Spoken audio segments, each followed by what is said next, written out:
What's poppin'? My name's Luigi, and today I'm going to show you guys 4 things which you can now do with the news update in Fortnite Creative, and it is quite insane what kind of cool stuff we got this season, and hopefully this continues next season. And with that being said, let's jump right into it. Starting in first, we have the tracker device, and something very cool and unique that you can now do with this device, which kind of flew under the radar for a lot of people. And the reason for that is because it requires actually you changing a few settings to actually make it work. The first thing is the tracker has now a new setting, which is called list. And you can now set up the tracker to a list. But a lot of people wondering how this even functions and how this properly works. The thing is that to make this work, you actually have to also go into your My Island settings, then you go to UI, and then you change the HUD info type to tracker. Now if you start the game, you can have up to 3 different tracker devices at a time on your screen. And you can see now on the right side that there are 3 new bars which we didn't have before. Really cool, you can customize them. The only thing that you cannot do is put a description in there, so you can only customize the main title text of this one. And you can even kind of sort them out. So you can have more than 3 trackers at a time. You can also see that only 3 devices are popping up, but as soon as we complete one, as you can see right here, test 4 pops up, and now we have a different one. Not only is this good for socials, because I know a lot of people are basically plugging the socials with a tracker device, but this is also like a very super like underrated thing where you can basically have a lot of interactions with the person that is playing the game. And I think this is kind of flew under the radar just because it's like kind of harder to set up and it's not super obvious to make. Okay, coming up next, the Skyrim device now has a new setting, which a lot of you guys already knew, but maybe some of you guys are wondering how you can use this properly and how this will actually affect your maps. First of all, if you're unfamiliar, the Skyrim device recently just got added, which is a very cool device which basically can change the entire background of your map. But this obviously was a little bit of lack of accessibility because you could only change the entire map and not like just specific parts. Now with this new update, you can actually change a volume in here, which then allows you to change just specific areas which are in between this volume. So everything that is in this volume will change to the Skyrim device. So you can see here now the Skyrim device is off, so nothing will happen. But if I quickly turn this on, you can see that everything turns black. Also, some of you guys are wondering what this rainbow effect is. And it's basically only for creative, so you can see where the barrier ends and starts. If you start the game normally, this effect will be gone. So what this will allow us to do is basically have specific areas in the map that have a different color or a different theme to it. For example, we can have this horror house where one area is completely normal, so we just walk in here, and then as soon as we walk into a different room, everything turns black. Just remember, this rainbow effect is not there normally, it is just for creative. But you can see that we have a completely different feeling right now, and we're kind of like in a horror scenario. But as soon as we walk out of this room, everything turns back to normal. So this is a very creative way in how you can use stuff like this. You can even have like night and day circles in your map where you can turn this device on and off, because that usually works as well. So this is probably one of the coolest device changes that Creative ever made, and I'm really excited to see what people are going to do with this one. It's insanely cool.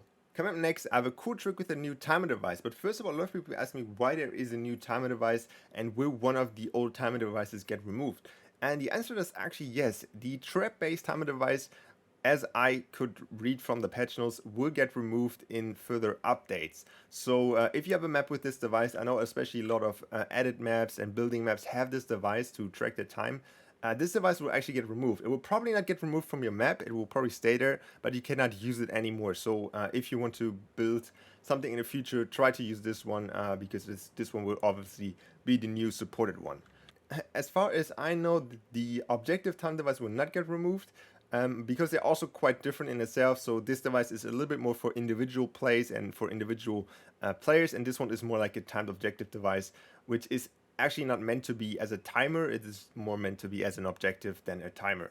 So one thing which is really cool about this device is that you can have 2 different options on how you want to count your time. And the one is the normal one, which we all know, just the normal time, minutes and then seconds.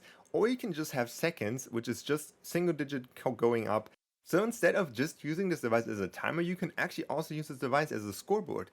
And all you have to do is basically make sure that your device starts counting from 1, and then you can just add scores each time you activate a trigger.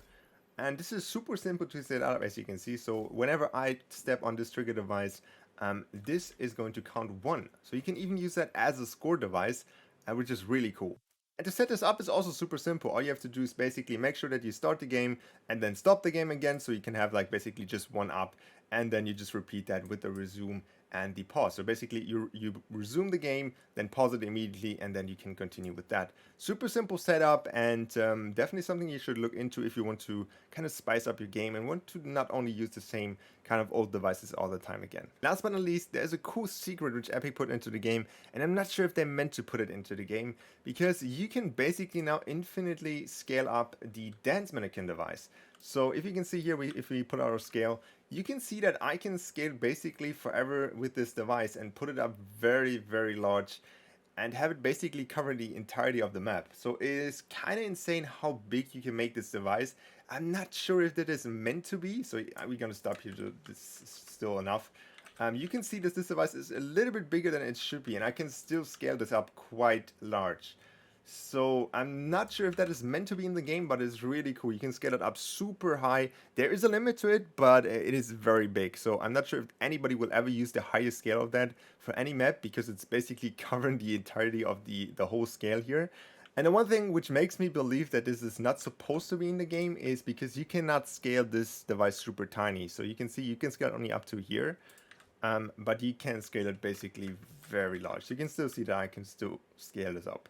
Also, a lot of people ask me how you can get your own skin onto the dance mannequin device, and all you have to do is go into the settings of your device and then scroll all the way down to the activate skin and emote capture when receiving from. So you're going to put that to whatever channel here. So let's put that to channel 1.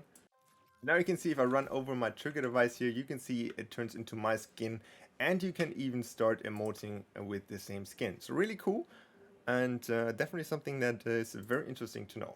And that is it with the video. Hopefully you enjoyed this. Hope you could learn something. Don't forget to leave a like, subscribe, and I will see you guys back in the next one. Bye.